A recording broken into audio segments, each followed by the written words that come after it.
Magandang araw, mga kasari-sari.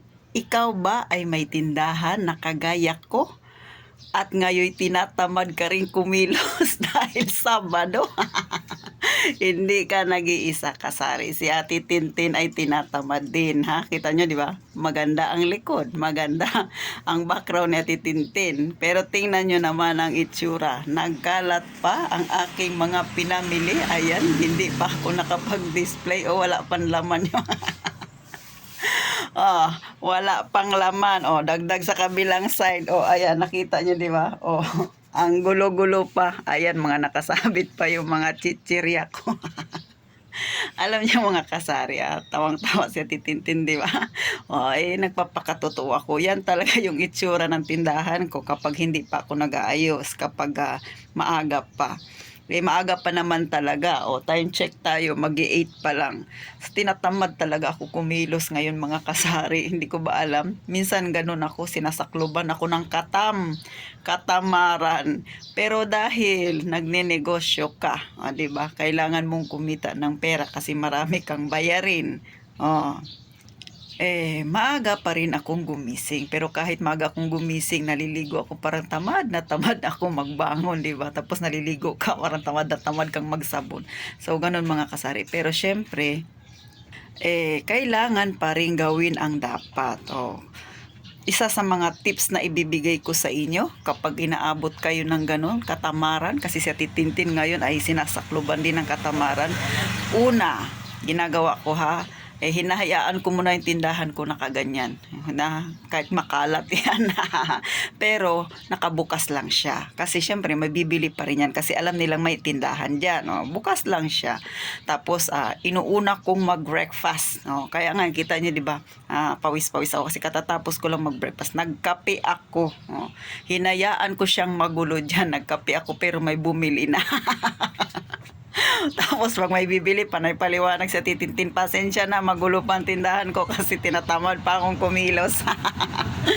So, gano'n si Ate Tintin sa kanyang tindahan, Hindi ako magpapaka-ipokrita sa inyo, mag-plastic na maganda yung tindahan ko pag umaga. Makalat, di ba? Pero, syempre, realidad yan. Inaabot talaga ako ng katamaran. Pero, naalala ko, may mga bayarin pa ako. Kailangang tumayo at magtinda.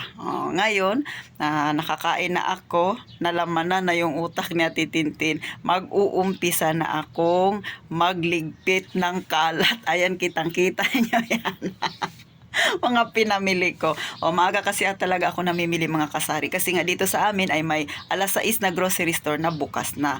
Kaya sa Titintin ninyo, 5:30 nagising na ako, diretso ligo. Tapos pumunta na ako ng palengke. Bumili ako ng tinapay. Kasi nga medyo mabenta yung tinapay ko na may peanut butter. Tapos nito, magluluto ako ng siomai. Tapos ilalagay ko lang siya sa harapan.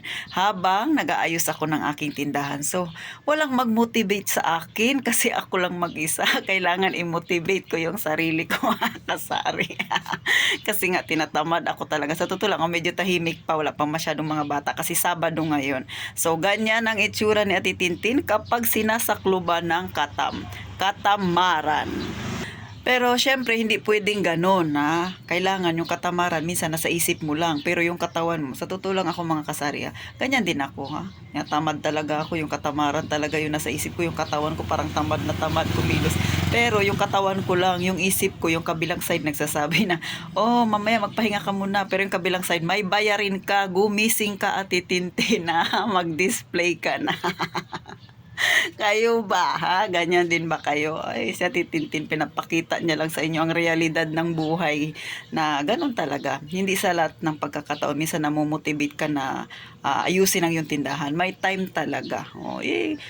Siguro naman, may katulad din ako dyan ng ugali. Kaway-kaway kayo, Kung kayo ay kaparehas na Tintin. Kahit na empleyado ka pa, dumarating din yan sa yung ganyang isipin, yung mga pagkakataon na ganyan. Pero syempre, hindi palagi. Dapat mamotivate ka pa rin na ituloy ang buhay. Kasi kung hindi ka magtrabaho, kung hindi ka magnegosyo, hindi ka magtinda, hindi mo ayusin ang araw na ito, wala kang kakainin. Diba? Ganon. Kaya tayong mahihirap dapat kumilos. Laban lang ng laban, mga kasari, So, ganun talaga ang buhay natin, Pero, ano man yung dumating sa ating problema, tuloy-tuloy lang. Pero, gaya nga ng sinabi ko, galing ako ng palengke. So, ipakita ko sa inyo itong mga pinangbibili ni Ate Tintin. So, ito, tcharan! Ito yung aking lagayan ng tinapay. So, ganyan. Pag pumupunta ako ng palengke mga kasari, dala-dala ko yan. Tapos, mayroon pa akong extra nito. Ayan. Nilalagay ko siya sa ganyan para hindi mapit-pit, yung tama lang, saktuhan lang. Kasi, para magandang tingnan sa customer kahit na medyo mura lang siya. Sa totoo lang, yung tinapay na yan, yung ganito kalaki, ay 3 pesos lang yan siya.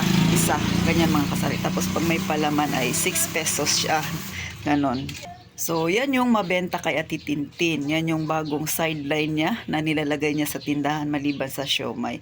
Ngayon, siguro mga ilang araw na lang matatapos na yung pasukan. So, nag-i-scroll na naman ako sa Lazada. Bakit? Gusto kong bumili ng jug na may gripo kasi mainit ngayon. Yung mga bata mahilig bumili ng ice water. So, ang balak ko, magtinda ako ng ng palamig, o sila na yung maglalagay sa plastic, o di ba? Ilagay ko lang doon sa jug na may parang gripo. Pero sinusubukan ko pa rin na yung plano na ganun ko baka umubra. Pero may nabibili kasi na 5 liters lang. So okay na yun, di ba? Tapos yung ice hindi ko tatanggalan ng plastic para hindi isa humalo doon yung ice doon sa may juice mismo. O pagka hindi siya nabutas, pwede pa siya ulit gamitin. Pwede ko pa siya ulit ipatigas sa rep, o di ba? Utak talaga ni Ate Tintin. Kumaway kayo kung kayo ay ganyan din minsan na pag-isip kasi di ba sayang yung plastic. So malinis naman yung plastic, nilalagay mo diyan sa ref, ganon. Nagbabalak pa lang ako kasi may tinapay na ako, pwede ako maglagay ng juice, o di ba? Yung katulad ng tang, magkano lang naman yung tang. So ang puhunan dito ay nasa 18 pesos, parang 17 point something. So round out na siya ng 18. So 1 litro yon, makakailang ka na nun, makakailang kung tag 5 piso, di ba? Afford ng mga bata. Okay pa naman yung plastic kahit maliit lang. Kesa ice water 3 pesos walang lasa, kung yun, di ba? So yan ngayon ang binabalak ni Ate Tintin, dagdag benta pa yan sa tindahan niya. So kayo ba, kahit maliit ang inyong tindahan, ano bang iniisip ninyo na pwedeng ipandagdag na benta? Sa totoo lang mga kasari, kahit maliit lang tindahan, sa akin maliit lang, pero sa harapan yan ay punong-puno ng mga kung ano-anong pinaglalagay ko, ha. Kasi syempre pagka kahit maliit yung tindahan pero punong-puno, maganda siyang tingnan. At saka syempre iba-iba rin yung ititinda natin. Kaya ngayon yan yung iniisip ko, yung palamig na yan, ha. Kasi yung mga target ko diyan yung mga bata, mga binatilyo na mahilig bumili ng ice water. So ganun yung aking gagawin. So paano? Medyo nawala na yung katam ni Ate Tintin dahil na-motivate na naman siya. Kayo din sana ganyan. Magpapaalam mo na siya, pero sana mag-like kayo at saka mag-subscribe, ha, kay Ate Tintin. Ipapakita ko sa inyo ang realidad ng may tindahan at realidad ng minsan may katamaran din ng mga store owner kagaya ko.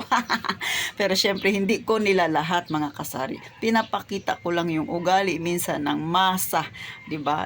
May time talaga na ganun tayo. Pero syempre kailangan nating lumaban sa hamon ng buhay. So paano? Sana na-motivate na rin kayo kasi nakapagkapi na ako, kaya back to normal na si Ate Tintin. Magpapaalam muna.